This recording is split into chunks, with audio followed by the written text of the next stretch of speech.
learn English with Mr. A.B. Pardhi.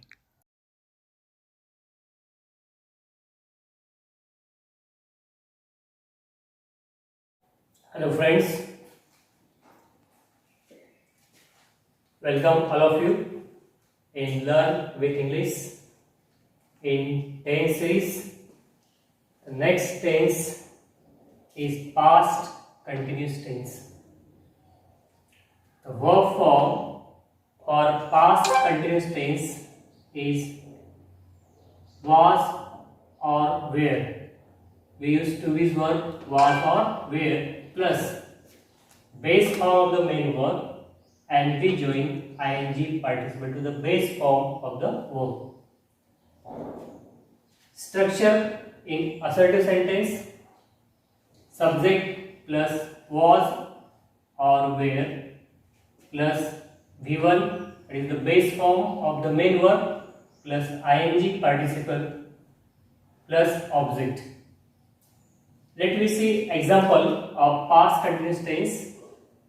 I was seeing a dog. Here I is the subject, was seeing a verb.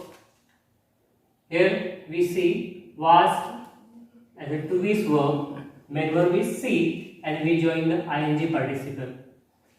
That is the verb form of past continuous tense and object is a dog. Similarly, we can write another example.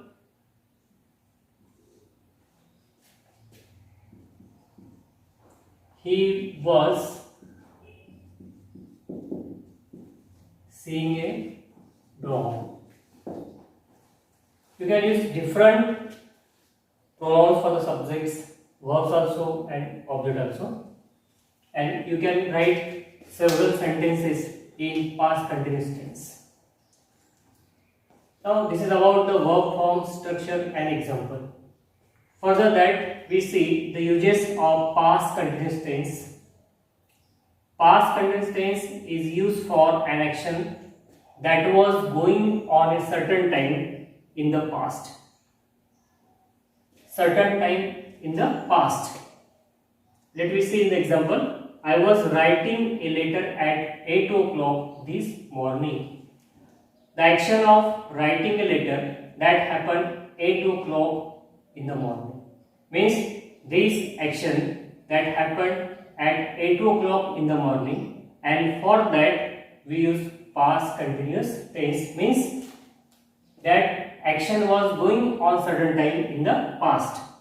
The second use, it is used in combination with simple past tense. In the combination of simple past tense, but in the combination present continuous tense was continuing at the time when a new or shorter action happened. When any new or shorter action happened, we use past continuous tense. In combination we use the simple past tense for new action. Let me see in the example. We were watching TV. Watching TV, that action, that's a new, shorter action, and the new action is he came in. And for the new action we use simple past tense, or the shorter action we use past continuous tense.